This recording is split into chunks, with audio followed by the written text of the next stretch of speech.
Hi, everyone. What's up, buddies? Welcome back to another episode of Buddy Talk with me, your host, Paul Palelli. And for the next 30 minutes or so, we're just going to be hanging out as usual.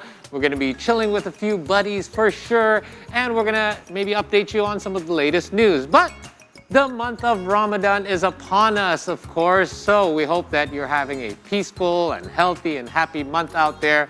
And Ramadan, obviously, for many of us, is a chance for us to perhaps cleanse ourselves, cleanse our minds, our bodies, our souls, and to perhaps reflect on the past year and things we could do better in the following year. It's just so much time that we have now to spend with our families as well and break fast together and spend some good quality time. But some of us just like to use that extra time to laze around on the sofa and just do nothing at all. Yes, I'm talking about my buddy there behind me. Stray seems to be celebrating the month of Ramadan as well, as you could see. Hey, buddy. He's got his little, what we call a topi pechi and his sarong. So he's just broken his fast not so long ago. And you know what happens after you break your fast and you eat a whole lot of food, right? Just like to laze around and lick your paws and try to go to sleep. Anyway, there you go. So anyway, hey, Stray, we got to get up and do some activities. Ramadan is here. Yay! Let's party! No, I'm just kidding. Anyway, I'll just chill on the couch with him then today. There you go. Talking about Ramadan, since we live in such a diverse country with various cultures and beliefs, we have to respect those who fast during Ramadan and even those who don't.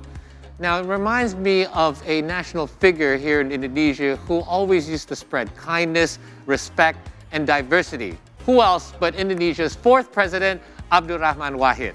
Now, although he left us in 2009, his legacy of teaching us diversity continues to live on through his family. More specifically, his daughters. So let's connect right now to the Wahid sisters, Mbak Alissa, Mbak Anita, and Mbak Inaya Wahid. Hi! Hi! Thank you so much for joining us here on Buddy Talk. Obviously, there are four of you, but one of you are unable to join us today. But no worries. I think we have a picture of her. We're just going to put her up anyway, just so we can have you guys, all four of you here on the screen. So let's just get right into it. It is so happy Ramadan to all of you. Since we are celebrating this special month.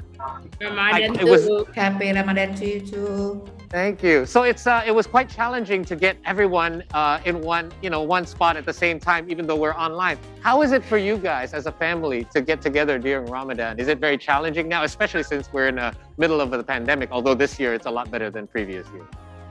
Yeah. Well, and pandemic or not doesn't matter. It's always challenging for us to meet. Pandemic or not, in terms of getting together, I don't think there's been change in the Wahid sisters'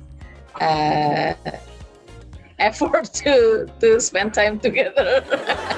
You know, this is actually one of the things that has been changing with how we interact. Usually when we are in the same space, everyone is talking and no one is listening. And now we are trying to bring that into this online space, and it's just weird. It's a little bit more challenging, especially with a few seconds delay here and there, so nobody knows when they're supposed to talk.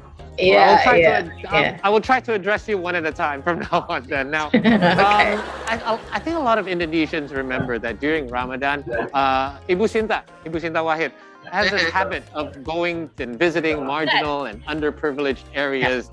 Now that she's, amongst you guys, who likes to do that the most? I work more on the grassroots level, so that would probably be me in terms of visiting the people at the grassroots level.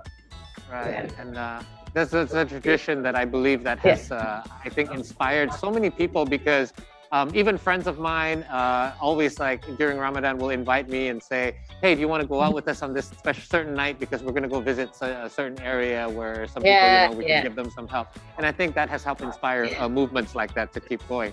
I'll go to Mbak Nai next.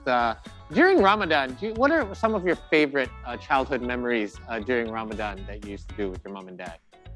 Oh, one of the things that people remember about my dad because he gave us like 30 days off, like the holiday during the Ramadan. So that was like the Indonesian. yeah, one of the coolest legacy that he got that he did. So pretty much every Ramadan has, like not only when you were little, of course, the food and everything, the ambience, and of course celebrating that with families. That's the most important. I'm sure her efforts were appreciated because, as we know, in Ramadan, staple foods usually face price hikes. We do have information, an update on this latest information. Why don't we have a look at it first? 5 sekilonya. Sebelumnya bisa ngejual 30.000. Sekarang mah dari bosnya 30. Kenaikannya ya langsung dari PT langsung itu mah. Nggak ada kendala dari kandang atau gimana. So, how about you guys? Anita, do you do any kind of you shop a little bit more than you need to before Ramadan to make sure you have enough to supply you and your family for the rest of the month? Well, the straight answer is no. Why? Because at the end of Ramadan, during the Hari Raya, I'm spending time at Businda's house. So she will be doing. So we don't. She will be doing the shopping that day. It's all been taken care of, right?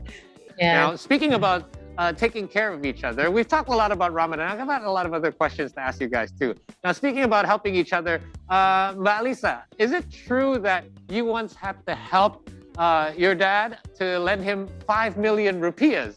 About 6 months before he passed away, suddenly he said he was visiting my home in Yogyakarta, and then he asked me whether he could lend some money. He could borrow some money from me, and I would say, this is what he said. Do you have money? And I said, yes. For what? For what, Pak? Because I thought it was something big to be used on a project, something like that. Right. And then he said that I just need 5 million rupiahs. That's 500 or 400 US dollar, right? Yeah. Yeah, 5 million rupiahs. And I said, is it because he wants me to give this to someone else or something, right? So I asked him, what for, Pa? For whom? And he said, for me. I don't have any money, and I need to have some for cash. Like that, and I was so angry at myself at that time because I didn't know that he didn't have any money, and it was like a slap in my face. And I immediately called Yeni, and I was angry at her also because she was the one staying in Jakarta, and how come she didn't know that father doesn't have any money on him? And then she reminded me, people give him money, but he would just give it straight to others. So yes, that's such an amazing story. Yeah, but it's not only because he was at old age or something, but it's something from when we are still children. He always do that. So it's in his character. I got a funny story that I heard about you, Anita. Was that one time you tried to enter the palace when Gustur was president, and you were not allowed to enter. Well, yes, I was denied entry. That. Yeah, I was. What happened? I didn't live in the palace because I was studying at the university, which is at the outskirts of Jakarta, which is closer to our home in Ciganjur. Right. So it doesn't make any sense Sure. if I live in the palace. So I rarely come to the palace. I think during his presidency, I only went there for about less than 10 times. Okay. And after a few months after he was living, the whole family was living in the palace, I came home around, I think it was 9 p.m. and I was wearing jeans and sandals. It is college students, t-shirts and everything. Sure. And the guard said, "What are you doing here?" I said, "I want to meet my father." I want to meet my father, and he said, "What, does your father work here?" The guard said, "Yes, he works here, and he also lives here." Well, and he kept pestering me. He didn't believe me until he decided to call someone from inside to come out and to verify who I was, and then I was let in. So, but yeah, that's basically not only during his presidency, but almost throughout my life, where it is a privilege when no one knows me. Yeah. Yes, it is a privilege. Especially when I was young, when I didn't have, when I wasn't married, I know that when a man is, PDKT and trying to, Right. Get to know you. It's about me, not about Right. my family. Yeah, So yeah. it's, Cool. I'm enjoying that. That's Her cool. husband knew Anita for they went out for Yes. how many months before? We were dating about 3 or 4 months before he finally knew. He had no idea who I you was. were? He had no idea. Amazing. Well, When they get someone married. who's a bit more in the public eye, I guess you could say, is Nai, and Yes. perhaps you've always been known for your colorful hair. So has that ever been a problem? Like, had your parents at one time ever said, like, can you just have your hair like normal color? Was that ever a problem for you? Well, on the contrary, my mom will say Really? my mom will say things like, "Oh, that color doesn't suit you. I think the pink one is much better," or things like that. So in the first time, my parents were like, "Oh no, I'm having a crazy girl for a child," but eventually they were kind of like, get on with it. So they were like, just have it your way, whatever. One time when the first time I colored my hair pink, Was in the palace. it was in the palace, and Wow. Alissa, I remember Alissa was, telling my dad like, "Oh my God, Papa, her hair is pink," and blah blah blah blah blah. So she's trying to be the responsible one and blah blah blah. And then what Papa did was he was just asking me like, "Do you know that people will talk about you?" Yeah. Do you know the rest? Yeah. So are you going to take the risk? Yeah. Okay. The consequences, he said, Yeah. not the risk. Oh yeah, The right. The consequences. So are you willing to take the consequences? And I was like, yeah. Oh, okay. So that's it. How old were you at the That's it, time and of that conversation? then 16. and then he said, Wow. yeah, he was. She was. Are you 16 Yeah, I was at 16. that time? Yeah. And then Bapak turned to me and said, she's the one coloring her hair and she's okay with that, with the consequences. Say, why are you making a fuss about it? That's it. Okay. It seems to me that, first of all, you guys have very cool parents, and because my mom would never have let me Yeah. color my hair at 16.